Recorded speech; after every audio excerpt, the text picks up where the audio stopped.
अस्सलामुअलैकुम guys, welcome back to my channel cooking with Ananta. तो आज हम बना रहे हैं चिकन निहारी की रेसिपी। ये बहुत ही अच्छी रेसिपी होती है, ये भी दावतों में इस्तेमाल होती है। मैं सारी रेसिपी ऐसी बनाती हूँ जो दावतों वगैरह में इस्तेमाल होती है, कोई आम सी रेसिपी नहीं होती दाल सब्ज़ी वगैरह की। लेकिन कभी कभी दाल सब्ज़ी भी खानी चाहिए, उनकी रेसिपी बनानी पड़ती है। तो यहाँ पर हमने ऑयल ले लिया है, साथ में हमने 2 टेबल स्पून जिंजर गार्लिक का पेस्ट ले लिया है। इसको हम ना थोड़ी देर के लिए 1 मिनट के लिए यहाँ पे ना फ्राई कर लेंगे। बिल्कुल थोड़ी सी देर के लिए, नहीं हमने इसे बिल्कुल फ्राई नहीं करना है। इस तरीके से होने के बाद हम यहाँ पे चिकन ऐड कर देंगे और इसको थोड़ा सा फ्राई कर लेंगे लहसुन अदरक के पेस्ट के साथ। बिल्कुल लाइट सा, बिल्कुल ही गोल्डन नहीं करना है आपने, ठीक है।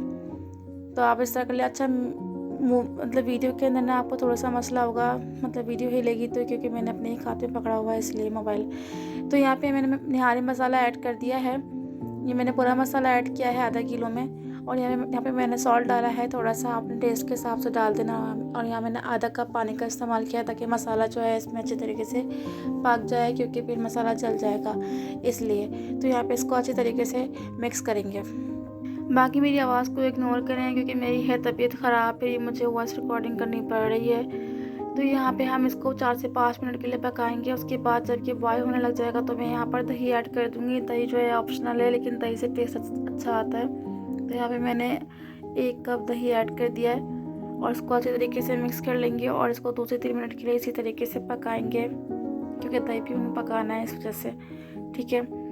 तो यहाँ पे ये हो गया है रेडी इस तरीके से। लेकिन ये अभी पतला पानी की तरह हो रहा है, क्योंकि हमारे निहारे जो है वो तो भाई गाढ़ी होती है, तो ये पतला पानी की तरह क्यों हो रहा है। तो यहाँ पे मैंने आटे को घोल के रखा है। 3 टेबल स्पून आटे को लिया मैंने, उसको पानी में घोल के मैंने इसमें ऐड किया है। तो आपको जितना भी थिक चाहिए, गाढ़ापन चाहिए, उतना आप ऐड कर लीजिएगा। मैंने अपने हिसाब से लिया है। तो ये देख सकते हो कि मैंने जैसे आटा डाला है तो ये यहाँ पे गाढ़ा होना शुरू हो गया है।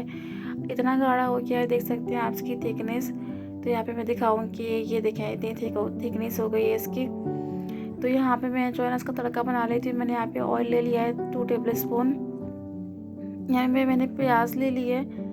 प्याज आपकी मर्ज़ी है कि अगर आप प्याज ऐड करो। और इसी प्याज को फ्राई करने के बाद मैंने कश्मीरी मिर्च ऐड कर दी है कलर के लिए, क्योंकि जो इसका तड़का होता है ना वो उसका रेड कलर का होता है, इसका जो इसका तार होता है वो अलग से ऐड किया जाता है। तो मैंने यहाँ पे इसको इसी में ऐड कर दिया ताकि ये ऊपर से जब तड़का लगे ताकि भी यहाँ पर इसका जो तार है ना वो आ जाए, ठीक है। तो ये जो रेसिपी है ना ये बन के बहुत जल्दी तैयार हो जाती है, बहुत जल्दी बन जाती है। दावतों के लिए बहुत ही ईजी है, यानी कि आप कम वक्त में अच्छी सी रेसिपी बना के मेहमानों को खिला सकते हो, ठीक है।